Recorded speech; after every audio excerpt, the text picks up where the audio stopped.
नमस्कार साथियों, आप सभी का हमारे YouTube चैनल स्वागत है। आज हम सुन रहे हैं मुंशी प्रेमचंद की लिखी हुई कहानी तगादा। सेठ चेतराम ने स्नान किया, शिवजी को जल चढ़ाया, 2 दाने मिर्च चबाए, 2 लोटे पानी पिया और सोटा लेकर तगादे पर चले। सेठ जी की उम्र कोई 50 की थी। सिर के बाल झड़ गए थे और खोपड़ी ऐसी साफ सुथरी निकल आई थी जैसे ऊसर खेत। आपकी आंखें थीं तो छोटी लेकिन बिल्कुल गोल। चेहरे के नीचे पेट था और पेट के नीचे टांगें, मानो किसी पीपे में 2 मेखें गाड़ दी गई हों। लेकिन यह खाली पीपा न था। इसमें सजीवता और कर्मशीलता कूट कूट कर भरी हुई थी। किसी बाकीदार असामी के सामने इस पीपे का उछलना कूदना और पैंतरे बदलना देखकर किसी नट का चिगिया भी लज्जित हो जाता। ऐसी आंखें लाल पीली करते, ऐसे गरजते कि दर्शकों की भीड़ लग जाती थी। उन्हें कंजूस तो नहीं कहा जा सकता, क्योंकि जब वह दुकान पर होते तो हर एक भिखमंगे के सामने एक कौड़ी फेंक देते। हाँ, उस समय उनके माथे पर कुछ ऐसा बल पड़ जाता, आंखें कुछ ऐसी प्रचंड हो जाती, नाक कुछ ऐसी सिकुड़ जाती कि भिखारी फिर उनकी दुकान पर न आता। लहने का बाप तगादा है, इस सिद्धांत के वह अनन्य भक्त थे। जलपान करने के बाद संध्या तक वह बराबर तगादा करते रहते थे। इसमें एक तो घर का भोजन बचता था, दूसरे असामियों के माथे दूध, पूरी, मिठाई आदि पदार्थ खाने को मिल जाते थे। एक वक्त का भोजन बच जाना कोई साधारण बात नहीं है। एक भोजन का एक आना भी रख लें तो केवल इसी मद में उन्होंने अपने 30 वर्षों के महाजनी जीवन में कोई 800 रुपये बचा लिए थे। फिर लौटते समय दूसरी बेला के लिए भी दूध, दही, तेल, तरकारी, उपले, ईंधन मिल जाते थे। बहुधा संध्या का भोजन भी न करना पड़ता था, इसीलिए तगादे से न चूकते थे। आसमान फटा पड़ता हो, आग बरस रही हो, आंधी आती हो, पर सेठ जी प्रकृति के अटल नियम की भांति तगादे पर जरूर निकल जाते। सेठानी ने पूछा, भोजन? सेठ जी ने गरज कर कहा, नहीं, सांझ का, आने पर देखी जाएगी। सेठ जी के एक किसान पर 5 रुपये आते थे। 6 महीने से दुष्ट ने सूद ब्याज कुछ न दिया था और न कभी कोई सौगात लेकर हाजिर हुआ था। उसका घर 3 कोस से कम न था, इसलिए सेठ जी टालते आते थे। आज उन्होंने उसी गांव चलने का निश्चय कर लिया। आज बिना दुष्ट से रुपये लिए न मानूंगा, चाहे कितना ही रोए, घिघियाए। मगर इतनी लंबी यात्रा पैदल करना निंदास्पद था। लोग कहेंगे, नाम बड़े दर्शन थोड़े। कहलाते सेठ, चलते हैं पैदल इसलिए मंथर गति से इधर उधर ताकते, राहगीरों से बातें करते चले जाते थे कि लोग समझें वायु सेवन करने जा रहे हैं। सहसा एक खाली इक्का उनकी तरफ जाता हुआ मिल गया। इक्केवान ने पूछा, कहाँ लाला, कहाँ जाना है? सेठ जी ने कहा, जाना तो कहीं नहीं है, 2 परग तो और है, लेकिन लाओ बैठ जाएं। इक्के वाले ने चुभती हुई आंखों से सेठ जी को देखा। सेठ जी ने भी अपनी लाल आंखों से उसे घूरा। दोनों समझ गए, आज लोहे के चने चबाने पड़ेंगे। इक्का चला। सेठ जी ने पहला वार किया, कहाँ घर है मियां साहब? घर कहाँ है हुजूर, जहां पड़ रहूं वहीं घर है। जब घर था तब था, अब तो बेघर बेदर हूं, और सबसे बड़ी बात यह है कि बेपर हूं। तकदीर ने पर काट लिए, लेंडूरा बनाकर छोड़ दिया। मेरे दादा नवाबी में चकलेदार थे हुजूर, 7 जिले के मालिक, जिसे चाहे तोपदम कर दें, फांसी पर लटका दें। निकलने के पहले लाखों की थैलियां नजर चढ़ जाती थीं हुजूर। नवाब साहब भाई की तरह मानते थे। एक दिन वह थे, एक दिन यह है कि हम आप लोगों की गुलामी कर रहे हैं, दिनों का फेर है। सेठ जी को हाथ मिलाते ही मालूम हो गया, पक्का फिकैत है, अखाड़ेबाज, इससे पेश पाना मुश्किल है। पर अब तो कुश्ती बद गई थी, अखाड़े में उतर पड़े थे। बोले, तो यह कहो कि बादशाही घराने के हो। ये सूरत ही गवाही दे रही है। दिनों का फेर है भाई, सब दिन बराबर नहीं जाते। हमारे यहां लक्ष्मी को चंचला कहते हैं, बराबर चलती रहती है। आज मेरे घर, कल तुम्हारे घर। तुम्हारे दादा ने रुपए तो खूब छोड़े होंगे। इक्के वाला, अरे सेठ, उस दौलत का कोई हिसाब न था। न जाने कितने तहखाने भरे हुए थे, बोरों में सोने चांदी के डले रखे हुए थे, जवाहरात टोकरियों में भरे पड़े थे। एक एक पत्थर 50-50 लाख का। चमक दमक ऐसी थी कि चिराग मात, मगर तकदीर भी तो कोई चीज है। इधर दादा का 40वां हुआ, उधर नवाबी बुर्द हुई। सारा खजाना लुट गया। छकड़ों पर लाद लाद कर लोग जवाहरात ले गए, फिर भी घर में इतना बच रहा था कि अब्बाजान ने जिंदगी भर ऐश किया, ऐसा ऐश किया कि क्या कोई भकुआ करेगा। 16 कहारों के सुखपाल पर निकलते थे। आगे पीछे चोपदार दौड़ते चलते थे। फिर भी मेरे गुजर भर को उन्होंने बहुत छोड़ा। अगर हिसाब किताब से रहता तो आज भला आदमी होता, लेकिन रईस का बेटा रईस ही तो होगा।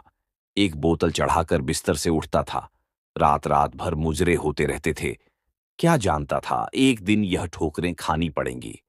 सेठ, अल्लाह मियाँ का शुक्र करो भाई कि ईमानदारी से अपने बाल बच्चों की परवरिश तो करते हो। नहीं तो हमारे तुम्हारे कितने ही भाई रात दिन कुकर्म करते रहते हैं, फिर भी दाने दाने को मुहताज रहते हैं। ईमान की सलामती चाहिए, नहीं दिन तो सभी के कट जाते हैं। दूध रोटी खाकर कटे तो क्या, सूखे चने चबाकर कटे तो क्या। बड़ी बात तो ईमान है। मुझे तो तुम्हारी सूरत देखते ही मालूम हो गया था कि नीयत के साफ सच्चे आदमी हो। बेईमानों की तो सूरत ही से फटकार बरसती है। इक्के वाला, सेठ जी, आपने ठीक कहा कि ईमान सलामत रहे तो सब कुछ है। आप लोगों से 4 पैसे मिल जाते हैं, वही बाल बच्चों को खिला पिलाकर पड़ रहता हूं। हुजूर, और इक्के वालों को देखिए तो कोई किसी मर्ज में मुब्तिला है, कोई किसी मर्ज में। मैंने तौबा बोला, ऐसा काम ही क्यों करें कि मुसीबत में फेंसें। बड़ा कुनबा है हुजूर, माँ है, बच्चे हैं, कई बेवाएं हैं, और कमाई यही इक्का है। फिर भी अल्लाह मियाँ किसी तरह निभाए जाते हैं। सेठ, वह बड़ा कारसाज है खां साहब, तुम्हारी कमाई में हमेशा बरकत होगी। इक्के वाला, आप लोगों की मेहरबानी चाहिए। सेठ, भगवान की मेहरबानी चाहिए, तुमसे खूब भेंट हो गई। मैं इक्के वालों से बहुत घबराता हूं, लेकिन अब मालूम हुआ अच्छे बुरे सभी जगह होते हैं। तुम्हारे जैसा सच्चा दीनदार आदमी मैंने नहीं देखा। कैसी साफ तबीयत पाई है तुमने कि वाह। सेठ जी की ये लच्छेदार बातें सुनकर इक्के वाला समझ गया कि यह महाशय परले सिरे के बैठकबाज हैं। यह सिर्फ मेरी तारीफ करके मुझे चकमा दिया चाहते हैं। अब और किसी पहलू से अपना मतलब निकालना चाहिए। इनकी दया से तो कुछ ले मरना मुश्किल है, शायद इनसे भय से कुछ ले मरूं।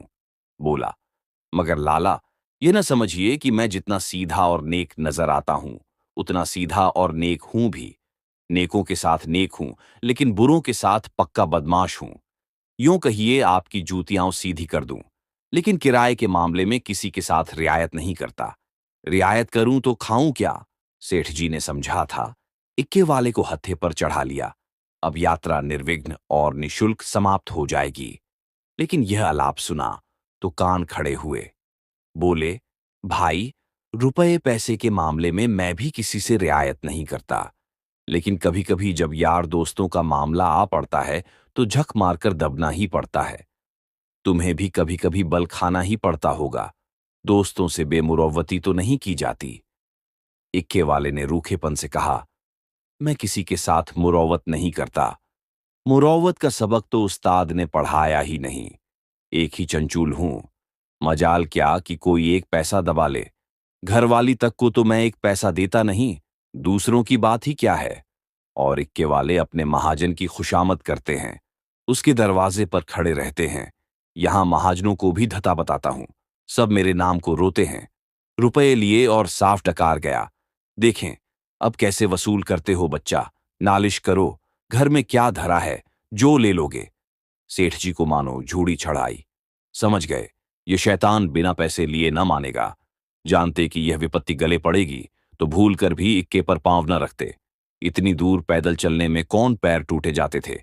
अगर इस तरह रोज पैसे देने पड़े तो फिर लेन देन कर चुका। सेठ जी भक्त जीव थे। शिव जी को जल चढ़ाने में जब से होश संभाला एक नागा भी न किया।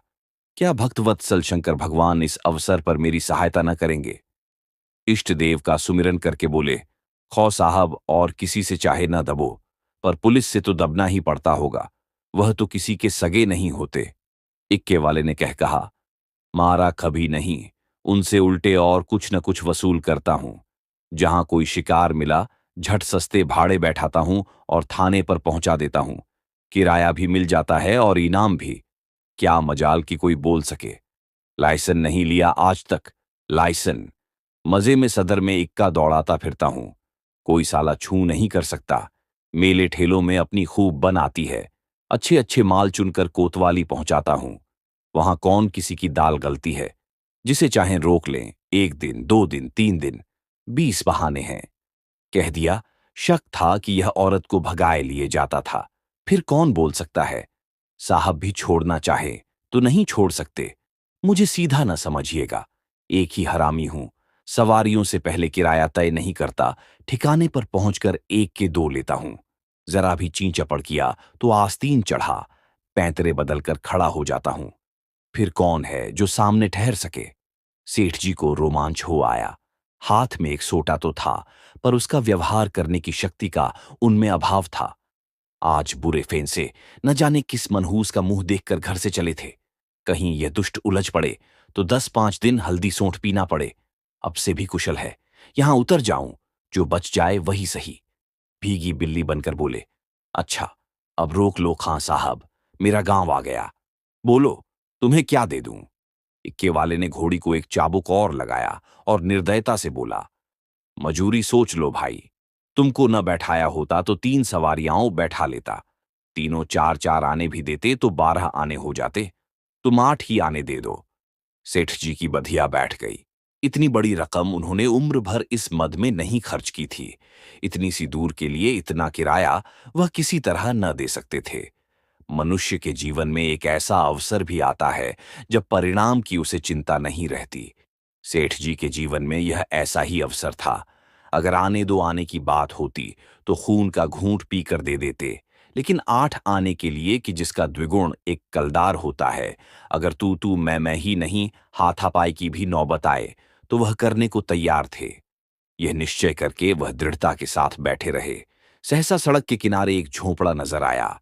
इक्का रुक गया। सेठ जी उतर पड़े और कमर से एक दुअन्नी निकालकर इक्केवान की ओर बढ़ाई। इक्केवान ने सेठ जी के तेवर देखे तो समझ गया, ताव बिगड़ गया। चाशनी खड़ी होकर कठोर हो गई। अब यह दांतों से लड़ेगी। इसे चुभल कर ही मिठास का आनंद लिया जा सकता है। नम्रता से बोला। मेरी ओर से इसकी रेवड़ियाओं लेकर बाल बच्चों को खिला दीजिएगा। अल्लाह आपको सलामत रखे। सेठ जी ने एक आना और निकाला और बोले। बस, अब जबान न हिलाना। एक कौड़ी भी बेसी न दूंगा। इक्के वाला। नहीं मालिक, आप ही ऐसा कहेंगे तो हम गरीबों के बाल बच्चे कहां से पलेंगे? हम लोग भी आदमी पहचानते हैं हुजूर। इतने में झोंपड़ी में से एक स्त्री गुलाबी साड़ी पहने पान चबाती हुई निकल आई और बोली। आज बड़ी देर लगाई यकायक सेठ जी को देखकर। अच्छा, आज लाला जी तुम्हारे इक्के पर थे, फिर आज तुम्हारा मिजाज काहे को मिलेगा? एक चेहरे शाही तो मिली ही होगी। इधर बढ़ा दो सीधे से। यह कहकर वह सेठ जी के समीप आकर बोली। आराम से चरपैया पर बैठो लाला। बड़े भाग थे कि आज सुबह सुबह आपके दर्शन हुए। उसके वस्त्र मंद मंद महक रहे थे। सेठ जी का दिमाग ताजा हो गया। उसकी ओर कनखियों से देखा। औरत चंचल, बांकी, कटीली, तेज तर्रार थी। सेठानी जी की मूर्ति आंखों के सामने आ गई भद्दी, थल थल पिल पिल, पैरों में बेवाए फटी हुई, कपड़ों से दुर्गंध उड़ती हुई। सेठ जी नाम मात्र को भी रसिक न थे, पर इस समय आंखों से हार गए। आंखों को उधर से हटाने की चेष्टा करके चारपाई पर बैठ गए। अभी कोस भर की मंजिल बाकी है, इसका ख्याल ही न रहा। स्त्री एक छोटी सी पंखियां उठा लाई और सेठ जी को झलने लगी। हाथ की प्रत्येक गति के साथ सुगंधा का एक झोंका आकर सेठ जी को उन्मत्त करने लगा। सेठ जी ने जीवन में ऐसा उल्लास कभी अनुभव न किया था। उन्हें प्राय सभी घृणा की दृष्टि से देखते थे। चोला मस्त हो गया। उसके हाथ से पंखियां छीन लेनी चाहिए। तुम्हें कष्ट हो रहा है, लाओ मैं झल लूं। ये कैसी बात है लाला जी? आप हमारे दरवाजे पर आए हैं, क्या इतनी खातिर भी ना करने दीजिएगा? और हम किस लायक हैं? इधर कहीं दूर जाना है। अब तो बहुत देर हो गई। कहाँ जाइएगा? सेठ जी ने पापी आंखों को फेर कर और पापी मन को दबाकर कहा। यहां से थोड़ी दूर पर एक गांव है, वहीं जाना है। सांझ को इधर ही से लौटूंगा। सुंदरी ने प्रसन्न होकर कहा। तो फिर आज यहीं रहिएगा। सांझ को फिर कहाँ जाइएगा? एक दिन घर के बाहर की हवा भी खाइए, फिर न जाने कब मुलाकात होगी। इक्के वाले ने आकर सेठ जी के कान में कहा। पैसे निकालिए तो दाने चारे का इंतजाम करूं। सेठ जी ने चुपके से अठन्नी निकाल कर दे दी। इक्के वाले ने फिर पूछा। आपके लिए कुछ मिठाई लेता आऊं? यहां आपके लायक मिठाई तो क्या मिलेगी? हाँ, मुंह मीठा हो जाएगा। सेठ जी बोले। मेरे लिए कोई जरूरत नहीं। हाँ, बच्चों के लिए यह 4 आने की मिठाई लिवाते आना। चवन्नी निकालकर सेठ जी ने उसके सामने ऐसे गर्व से फेंकी, मानो इसकी उनके सामने कोई हकीकत नहीं है। सुंदरी के मुंह का भाव तो देखना चाहते थे, पर डरते थे कि कहीं वह यह न समझे। लाला चवन्नी क्या दे रहे हैं, मानो किसी को मोल ले रहे हैं। इक्के वाला चवन्नी उठाकर जा ही रहा था कि सुंदरी ने कहा, सेठ जी की चवन्नी लौटा दो।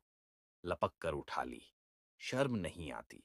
यह मुझसे रुपया ले लो, 8 आने की ताजी मिठाई बनवा कर लाओ। उसने रुपया निकालकर फेंका। सेठ जी मारे लाज के गड़ गए। एक इक्केवान की भटियारिन, जिसकी टके की भी औकात नहीं, इतनी खातिरदारी करे कि उनके लिए पूरा रुपया निकाल कर दे दे, यह भला वह कैसे सह सकते थे। बोले, नहीं नहीं, यह नहीं हो सकता। तुम अपना रुपया रख लो। रसिक आंखों को तृप्त करके, मैं रुपया दिए देता हूं, यह लो, 8 आने की ले लेना। इक्केवान तो उधर मिठाई और दाना चारे की फिक्र में चला। इधर सुंदरी ने सेठ से कहा, वह तो अभी देर में आएगा लाला, तब तक पान तो खाओ। सेठ जी ने इधर उधर ताक कर कहा, यहां तो कोई तंबोली नहीं है। सुंदरी उनकी ओर कटाक्षपूर्ण नेत्रों से देखकर बोली, क्या मेरे लगाए पान तंबोली के पानों से भी खराब होंगे? सेठ जी ने लज्जित होकर कहा, नहीं नहीं, यह बात नहीं। तुम मुसलमान हो ना? सुंदरी ने विनोदमय आग्रह से कहा, खुदा की कसम, इसी बात पर मैं तुम्हें पान खिलाकर छोड़ूंगी। ये कहकर उसने पानदान से एक बीड़ा निकाला और सेठ जी की तरफ चली। सेठ जी ने 1 मिनट तक तो हाँ हाँ किया, फिर दोनों हाथ बढ़ाकर उसे हटाने की चेष्टा की, फिर जोर से दोनों ओंठ बंद कर लिए। पर जब सुंदरी किसी तरह न मानी, तो सेठ जी अपना धर्म लेकर बेतहाशा भागे। सोंटा वहीं चारपाई पर रह गया। 20 कदम पर जाकर आप रुक गए और हाँफ कर बोले, देखो, इस तरह किसी का धर्म नहीं लिया जाता। हम लोग तुम्हारा छुआ पानी पी लें तो धर्म भ्रष्ट हो जाए। सुंदरी ने फिर दौड़ आया। सेठ जी फिर भागे। इधर 50 वर्ष से उन्हें इस तरह भागने का अवसर न पड़ा था। धोती खिसक कर गिरने लगी, मगर इतना अवकाश न था कि धोती बांध लें। बेचारे धर्म को कंधों पर रखे दौड़े चले जाते थे। न मालूम कब कमर से रुपयों का बटुआ खिसक पड़ा। जब एक 50 कदम पर फिर रुके और धोती ऊपर उठाई, तो बटुआ नदारद। पीछे फिर कर देखा। सुंदरी हाथ में बटुआ लिए उन्हें दिखा रही थी और इशारे से बुला रही थी, मगर सेठ जी को धर्म रुपये से कहीं प्यारा था। 2-4 कदम चले, फिर रुक गए। यकायक धर्म बुद्धि ने डॉट बताई, थोड़े रुपये के लिए धर्म छोड़े देते हो? रुपये बहुत मिलेंगे, धर्म कहाँ मिलेगा? ये सोचते हुए वह अपनी राह चले, जैसे कोई कुत्ता झगड़ालू कुत्तों के बीच से आहत दुम दबाए भागा जाता हो और बार बार पीछे फिर कर देख लेता हो कि कहीं वे दुष्ट आ तो नहीं रहे